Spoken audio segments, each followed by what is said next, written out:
അവൻ ഏറ്റവും ഇഷ്ടമുള്ള, ഏറ്റവും ആസ്വദിച്ച് പഠിക്കുന്ന വിഷയം ഇംഗ്ലീഷാണ്. നല്ല ഭാഷാ സ്വാധീനം. അത് കഴിഞ്ഞാൽ പഠിക്കാൻ ഇഷ്ടം കണക്കാണ്. പിന്നെ ഫിസിക്സ്, കെമിസ്ട്രി, ബയോളജി. ഇഷ്ടവിഷയത്തോടുള്ള അത്ര സ്നേഹമില്ലെങ്കിലും വിട്ടുകൊടുക്കാൻ തയ്യാറല്ല. എല്ലാ വിഷയങ്ങൾക്കും, മോഡൽ പരീക്ഷയ്ക്ക് എല്ലാ വിഷയങ്ങൾക്കും 80% മാർക്കെന്നാണ് ആ വീട്ടിലെത്തിയ MJ ഹയർ സെക്കൻഡറി സ്കൂൾ അധ്യാപകരുടെ സാക്ഷ്യം. അവൻ്റെ ബുദ്ധി ഷാർപ്പായതുകൊണ്ട് മാത്രമല്ല, അധ്വാനിച്ച് പഠിച്ചു നേടിയ മാർക്കാണ്. അങ്ങനെ പഠിക്കുമ്പോഴും ഷഹബാസിന് തുകൽപന്ത് ജീവനാണ്. പുനൂർ ടർഫിലെ ഡിഫൻഡർ, നാട്ടിലെ ഫുട്ബോൾ താരം. പഠിക്കുമ്പോഴും കളിക്കുമ്പോഴും ഒക്കെ 10ാം ക്ലാസ്സുകാരൻ്റെ പ്രായത്തിനപ്പുറമാണ് ചുമതലാബോധം. ആ വാപ്പ പ്രവാസിയായി കഷ്ടപ്പെട്ടത് നാട്ടിൽ വന്നിപ്പോൾ കൂലിപ്പണിക്ക് പെയിന്റ് അടിക്കാൻ പോയി വിയർപ്പ് നീരാക്കുന്നത് വീട് പോറ്റാനാണെന്നും എത്രയും പെട്ടെന്ന് മിടുക്കനായി പഠിച്ച ആ പിതാവിനൊരു കൈത്താങ്ങാവണം. പണിതീരാത്ത വീട് പൂർത്തീകരിക്കാൻ എൻ്റെ സംഭാവന കൂടി വേണം എന്നുറപ്പിച്ചൊരു മകനാണ്. ഭാവിയിൽ വീടിൻ്റെ മാത്രമല്ല, ഈ നാടിൻ്റെ വാഗ്ദാനമാകേണ്ടവരാണ്. ഇന്ന് ആ വാപ്പയുടെയും ഉമ്മയുടെയും പ്രാർത്ഥനാനുഗ്രഹങ്ങൾ വാങ്ങി സ്കൂളിലേക്ക് റിവിഷൻ പൂർത്തിയാക്കി മലയാളം പരീക്ഷയ്ക്ക് പോകേണ്ട ഒരു വിദ്യാർത്ഥിയാണ്.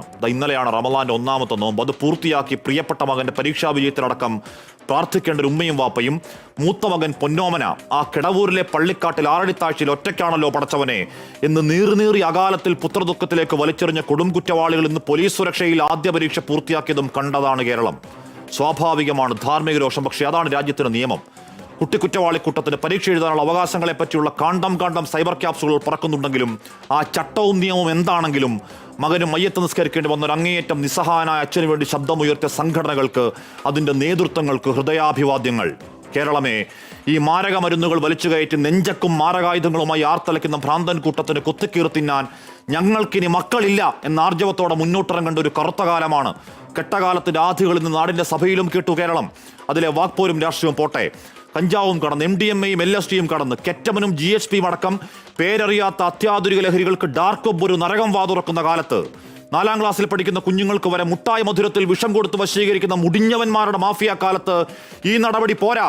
മിസ്റ്റർ ചീഫ് മിനിസ്റ്റർ, വേണ്ടത് സാരോപദേശമല്ല, നാടിനെ കാക്കാൻ ആനുപാതികമായ ആക്ഷൻ പ്ലാനാണ് എന്ന് പ്രതിപക്ഷം സഭയിൽ പറയുന്നതിൽ രാഷ്ട്രീയം കാണേണ്ട ഈ നാടിന്റെ ശബ്ദമാണ്. എൻഫോഴ്സ്മെന്റ് ആയുധമെടുത്ത് അന്തിമ യുദ്ധത്തിൽ ഇറങ്ങണം സർക്കാർ.